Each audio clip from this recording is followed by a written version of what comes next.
Hello दोस्तों, जैसा कि मैंने लास्ट वीडियो में देखा था कि यो 6 महीने की डीप मेडिटेशन में चला जाता है। 6 महीने की डीप मेडिटेशन के बाद जब वो वापस बाहर आता है तो पता चलता है कि यो का मेंटल सी बहुत पूरी तरीके से बढ़ चुका है और उसकी मेंटल पावर सारी बहुत ज़्यादा से बढ़ चुकी है। उसकी रियल एनर्जी भी बहुत ज़्यादा बढ़ चुकी है। देन उसके बाद वो जाता है अपने रूम में, तभी वहाँ पे आ जाती है नाना। नाना आके उससे अपनी अपनी सोल वापस मांगते हैं, जो कि युवा ने फाइट के दौरान उससे उसकी सोल छीन ली थी। तुम्हें तो पता ही होगा, लास्ट वीडियो में अपन ने देखा था, वो वीडियो आपको इसी चैनल मिल जाएगी। तो वो सोल अपनी वापस मांगने आई हुई होती है, तो नाना कहती है मेरी सोल मुझे वापस कर दो। यो कहता है अच्छा रुको, और थोड़ी बहुत देर नाना से बात करने के बाद यो उसकी सोल उसे वापस कर देता है। लेकिन नाना वहां से सोल लेके वापस नहीं जा रही होती, लेकिन वो रूम कर लेती है अंदर से बंद। तो शुरू करते हैं आज की वीडियो। आज की वीडियो का सीन वहीं से होता है शुरू, क्योंकि नाना नहीं जा रही होती बाहर, वो कर लेती है अंदर से कुंती लॉक। यो ये देखने के बाद हो जाता है शॉक। वो सोचता है कि ये पिछली बार की तरह फिर से वही नौटंकी करने वाली है जो उसने पिछली बार करी थी। यो ये देखने के बाद बहुत ज्यादा गुस्सा होता है। वो कहता है तुम ये क्या कर रही हो, तुम यहाँ से नहीं जाना चाह रही क्या। तभी यो उसे गुस्से में देख रहा होता है। तभी हम एक अगले पल देखते हैं कि नाना अपने घुटनों पे बैठ जाती है। वो यो से मदद मांगने के लिए कोशिश करने लगती है। यो ये देख के बिल्कुल ही शौक हो जाता है। वो कहता है ये बंदी क्या कहना चाह रही है, इसको किस लेवल पे मेरी मदद चाहिए। तभी यो उससे कहता है मुझे तुम्हारे से कोई बात नहीं करनी, ना मुझे तुम्हारी कोई मदद करनी, तुम यहाँ से जा सकते हो, निकलो यहाँ से बाहर। लेकिन नाना बहुत ज़्यादा गिड़गिड़ाती है, युवा के पैर पकड़ लेती है, लेकिन युवा बिल्कुल भी नहीं मान रहा होता। युवा बहुत ज़्यादा गुस्सा होता है। युवा कहता है मैं किसी की कोई मदद नहीं करने वाला। लेकिन नाना तो रोने ही सी लगती है और उसके पैर छोड़ने का नाम नहीं लेते। युवा कहता है अच्छा रोको, तुम खड़ी तो हो, पहले मेरे से बात तो करो, पहले मुझे बताओ तो क्या प्रॉब्लम है, फिर मैं उसके बाद सोचूंगा तुम्हारी मदद करने का। पहले तुम खड़े हो। तभी नाना कहती है अगर तुम मेरे से मदद करने का पता नहीं करोगे तब तक मैं खड़ी नहीं होंगी, तुम्हारे पैर नहीं छोड़ूंगी। जो कहता है अच्छा तुम खड़ी हो, चलो बैठो, बात करते हैं बैठ के, फिर मैं देखता हूँ मैं तुम्हारी मदद कर सकता हूँ कि नहीं कर सकता। तभी युवा नाना को पकड़ के खड़ा करता है और उसे अपने बगल में बैठा के उससे पूछने लगता है अच्छा चलो अब बताओ तुम्हारी क्या मदद करनी है, तुम अपनी स्टोरी बताओ। तभी नाना अपनी कहानी बताते हुए कहती है कि मेरा जन्म एक नोबल परिवार में हुआ था। मेरे पिता एक बैरल थे, उनके पास कोई भी स्पिरिट सोर्स नहीं था, इसलिए वो कभी भी स्पिरिट मास्टर नहीं बन पाए। जबकि मेरी माँ एक स्पिरिट एम्परर थी और हम तीनों का परिवार बहुत ही ज़्यादा खुशहाल तरीके से चल रहा था। और हमारे माता पिता दोनों बहुत ज़्यादा दयालु भी थे। वो हर किसी की मदद करने के लिए कभी भी पीछे नहीं हटते थे। वो हर किसी की हर तरीके से मदद करते थे। वो किराएदारों की भी बहुत ज़्यादा हेल्पफुल नेचर रहते थे और उनका नेचर भी बहुत अच्छा था। तभी धीरे धीरे हो जाती है 6 साल। जब मैं 6 साल की हो जाती हूँ तभी मेरी स्पिरिट अवेकनिंग पावर आ जाती है और मेरी स्पिरिट पावर जाग उठती है। तभी मैं जाके सबसे पहले अपनी माँ को ये बात बताने वाली थी। तभी मैं जाके अपना रूम का गेट खोलती हूँ तो माता पिता को देखने के बाद तो मैं एकदम बिल्कुल शॉक हो जाती हूँ, क्योंकि मैं देखती हूँ कि मेरे पिता मरे पड़े हुए थे और उनकी आंखों में बहुत ही ज़्यादा आश्चर्यजनक दृश्य मैं देखती हूँ। तभी मैं देखती हूँ कि मेरी माँ वहाँ पे खंजर लिए बैठी होती है। वो कहती है कि मैं श्रापित हूँ, मैंने ही इन्हें मारा है, और मैं श्रापित हूँ, तू भी श्रापित हो, मैं इन्हें मारने की मैं ही वजह हूँ, मैं बहुत बुरी हूँ। ये सब कुछ बोलने के बाद वो अपने आप में भी खंजर भोंक लेती है, वो खुद मर जाती है। और ये सब देखने के बाद तो नाना हो जाती है बहुत ज़्यादा शॉक। वो बहुत ज़्यादा टेंशन में चली जाती है कि उसकी माँ ये क्या कह रही थी। और नाना बहुत ज़ोर ज़ोर से रोने लगती है, क्योंकि उसके एक ही पल में उसके सारे सपने टूट चुके थे। उसके माँ बाप उसके सामने मरे पड़े थे। ये देखने के बाद तो नाना पूरी तरीके से टूट चुकी होती है अपने आप में। वो बहुत ज़ोर ज़ोर से रो रही होती है। तभी हम देखते हैं थोड़ी देर बाद वहाँ पे आ जाते हैं कुछ अनजान लोग, जो कि एक अलग ही सेक्ट के लोग थे। वो आते हैं, नाना के माता पिता को उठाते हैं, वो उन्हें थोड़ी दूर पर जाके दफना देते हैं। तभी हम देखते हैं कि नाना को लेके वो पहुंचते हैं एक अलग ही नए सेक्ट में, जो जिसका नाम था होली सेक्ट। उसको देखने के बाद नाना शॉक हो जाती है। लेकिन वहाँ पे नाना को ले जाने के बाद वो कुछ दिन ट्रेनिंग करवाते हैं और नाना की पावर थोड़ी बहुत इंक्रीज करवाते हैं। नाना की स्पिरिट पावर इंक्रीज हो जाती है। तब नाना पहुंच जाती है, हमारी ग्लोरी हॉल में एंट्री मिल जाती है नाना को।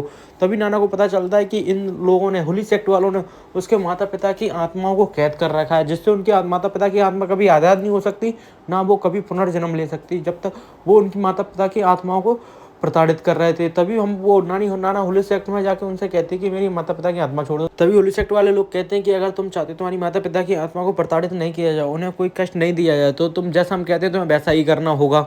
तभी नाना बताती है कि मैं उनकी बात मानने लगती हूँ, वो जो भी कहते हैं मैं करने लगती हूँ, मैं बिना कुछ सवाल किए उनकी सारी बातें मानती हूँ। इसलिए अब वो मुझे महीने में एक बार अपनी माता पिता की आत्माओं से मिलने देते हैं। एक दिन मैं माता पिता की आत्माओं के बहुत ज़्यादा करीब पहुँच गई थी। तब मुझे मेरी माँ ने बताया कि ये होली सेक्ट वाले क्या चाहते हैं, इनका टारगेट क्या है, इनका उद्देश्य क्या है इस होली सेक्ट का। तो वो बताती हैं कि इन लोगों का उद्देश्य है कि ये जो नए बच्चे होते हैं, जो एक पावरफुल बच्चे होते हैं, जो कि मेंटली डिप्रेस होते हैं और बहुत ज़्यादा दुखी होते हैं, उनको टारगेट करते हैं और उनकी मोटिवेशन करा कर, उनकी ट्रेनिंग करवा के उनके ये हाई लेवल का अपना सोल पपेट बना लेते हैं। और ये सोल पपेट बनाने के बाद उनसे अपने सारे काम करवाते हैं। और ओरिजिनली जो मेरी माँ थी वो भी इनकी एक सोल पपेट ही थी, इसलिए उन्होंने उनको आदेश मिला था कि उनको अपनी पति की हत्या करनी है। उनको अपने पति की हत्या करने के बाद उनको कोई रिग्रेट भी नहीं हो रहा था। लेकिन जब वो देखती हैं कि उनने अपने हाथों से अपने पति का मर्डर कर दिया, तो इसके लिए उन्हें बहुत ज़्यादा दुख होता है। इसलिए वो अपने आप को भी चाकू मार के वहीं आत्महत्या कर लेती हैं।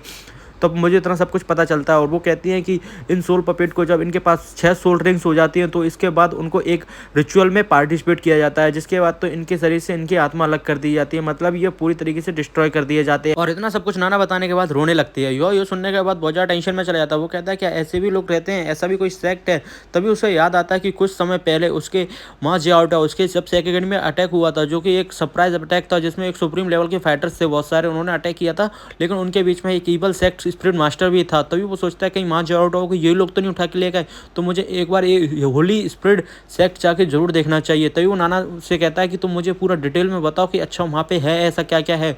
जब वो नाना उसको पूरा डिटेल में सब कुछ बता देते तभी सीन होता है चेंज। हो हमें दिखाया जाता है 2-3 दिन बाद का सीन, जहाँ पे था हमारा केटो और युआओ और नाना जो कि जा रहे होते हैं उसी होली सेक्ट के लिए, लेकिन नाना को अलावा केटा और युआओ को उसके ग्लोरी हॉल के बाहर जाने की परमिशन नहीं थी। वो सनमून एम्पायर के बाहर नहीं जा सकते थे, वो अंदर ही रह सकते, लेकिन नाना को स्पेशल परमिशन थी, वो कभी भी बाहर जा सकती है, कभी भी अंदर आ सकती है। तभी नाना हम देखते हैं कि नाना पहुंच जाती है एक गेट के पास जो कि था सनमून एम्पायर का वेस्टर्न गेट, जहाँ से वो बाहर जा रहे थे। तभी हम देखते हैं कि नाना के पीछे जो शैडो थी उसमें ही युवा और केटा अपनी इंटेंस पावर के थ्रू युवा उन दोनों को अपने उसी शैडो में छुपा लेता है। तभी नाना के साथ वो दोनों भी बाहर निकल जाते हैं। तभी हम थोड़ी देर बाद देखते हैं कि वो चलते चलते पहुँच जाते हैं होली स्पिरिट सेक्ट, जो कि एक ईवल सेक्ट है जहाँ पे उसकी नाना की माता पिता की आत्मा को कैद कर रखा है। तभी नाना और युवा उसके अंदर जाते हैं। तभी वो पूछते हैं तुम कौन? तभी नाना अपना बैच दिखाती है कि मन वो, तभी वो अच्छा आप हो। तभी वो नाना को अंदर जाने देते हैं, और लेकिन तभी वहाँ केटा हो तो वो गेट के बाहर ही छोड़ देते हैं, लेकिन नाना और युवा उसके साथ नाना के साथ सीधा अंदर जाने लगता है। नाना युवा अपने आप को नाना की शैडो में छुपा के सीधा अंदर जा ही रहा होता है। तभी एक जगह नाना को रोकते हैं दूसरे गेट पे, वो पूछते हैं पासवर्ड बताओ। तभी नाना दोनों हाथ जोड़ के प्रेयर करती है और कहती है होली एम्परर अमर रहे और ये इस सेक्ट की पावर हमेशा बढ़ती रहे और ये सदा समृद्धि रहे। ये सुनने के बाद तो वो गार्ड तुरंत गेट खोल देता है और कहता है स्पिरिट मास्टर आपका स्वागत है। तभी हम देखते हैं कि युवा अपनी इंटेंस पावर से नाना की शैडो में छुपा हुआ उसके पीछे पीछे जाने लगता है और नाना आगे आगे चल रही होती है, क्योंकि युवाओं की प्रेजेंस कोई भी एक बड़ा लेवल का अधिकारी होगा जो लेवल 6 से ऊपर का वो होगा वो ही पहचान सकता है कि युवा उसके पीछे पीछे चल रहा है, लेकिन और कोई नहीं पहचान सकता। इसलिए ये गार्ड वगैरह तो बिल्कुल भी नहीं पहचान पाते। तभी हम देखते हैं युवा और नाना नीचे जा ही रहे होते हैं। वो बहुत देर चलने के बाद जब वो बिल्कुल नीचे ग्राउंड फ्लोर में पहुंच जाते हैं, तभी नाना कह दिए फाइनली हम पहुंच गए, यही अल्तार ग्रह है। इसके जस्ट नीचे वाले फ्लोर पे मेरे माता पिता को कैद कर रखा है, मेरे माता पिता की सोलों के लोगों ने कैद कर रखा है, बस इसके नीचे जाना है हमें। तभी नाना कहती है 6 level spirit servant Holi spirit servant को मेरा नमन और 2nd लेवल होली सर्वेंट को मेरा प्रणाम। तभी वो कहते हैं अरे, तभी वो दोनों कहते हैं कि नाना आज तो तुम्हारा दोनों आने का टाइम नहीं था, आज तुम कैसे आ गई? तभी हम पीछे युवा को देखते हैं, वो सोच रहा होता है ये दोनों तो एम्परर लेवल के फाइटर है, ये लोग तो मेरी प्रेजेंस तुरंत जान जाएंगे। तभी नाना कहती है युवा तुम बिल्कुल भी सांस तक मत लेना जब तक इनका ध्यान हमसे हट नहीं जाता। तभी नाना कहती है कि मेरे क्या ना 6 लेवल के बहुत सारे असाइनमेंट छूट चुके थे, उनको मैं कंप्लीट करने के लिए उनके बारे में जानने के लिए मैं यहाँ पे आई हूँ। तभी वो दोनों कहते हैं अच्छा ऐसी बात है, चलो ठीक है। तभी एक बंदा कहता है नहीं रुको, मुझे ऐसा क्यों लग रहा है यहाँ पे घुसपैठ हुई है, मेरे को ऐसा लग रहा है कि अल्तार लेवल पे कोई आ चुका है, घुसपैठ कर चुका है। तभी हम अगली पल देखते हैं युवा कहता है अरे मेरे को लगता है राम मैं तो पकड़ा गया भाई, फूट गया भंडा, अब तो ऐसा लगता है इन लोगों से फाइट करनी ही पड़ेगी। तभी वो बंदा कहता है, तभी वो नाना से कहती है नाना कौन है तुम्हारे साथ? तभी नाना एकदम घबरा जाती है, वो कहती है कोई नहीं है, मैं किसी को साथ नहीं लेके आई, ऐसा कौन, मैंने बिल्कुल भी गलत नहीं किया, मैंने कुछ भी नहीं किया।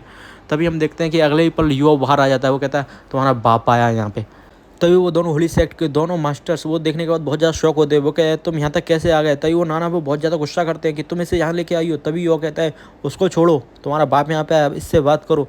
तभी वो दोनों मास्टर एकदम तैयार हो जाते हैं युवा से फाइट करने के लिए, और युवा भी बिल्कुल रेडी होता है, लेकिन युवा क्या बताओ, युवा बिल्कुल भी नहीं सोच रहा होता लोगों के अटैक कितने खतरनाक होंगे। युवा को बिल्कुल भी अंदाजा नहीं था ये ईवल सेक्ट पावर कितनी पावरफुल है। तभी युवा उनसे फाइट करने के लिए तैयार हो जाता है। अब हम देखेंगे अगले एपिसोड में, आज के एपिसोड सिर्फ यहीं तक, अगले एपिसोड में देखेंगे युवाओं की फाइट जो कि होगी ईवल स्पिरिट मास्टरों से, जो कि युवा जीत पाएगा, क्या युवा नहीं जीत पाएगा, युवा यहाँ से जिंदा निकल पाएगा, युवा माँ जियाओटा को पता कर पाएगा कि नहीं कर पाएगा, क्या युवा नाना के माता पिता के सोल को आज़ाद करा पाएगा कि नहीं करा पाएगा। ये सब कुछ देखने के लिए आपको चैनल को करना पड़ेगा सब्सक्राइब और वेट करना पड़ेगा अगली वीडियो का। Thank you so much for watching this video, मिलते हैं अगली वीडियो में।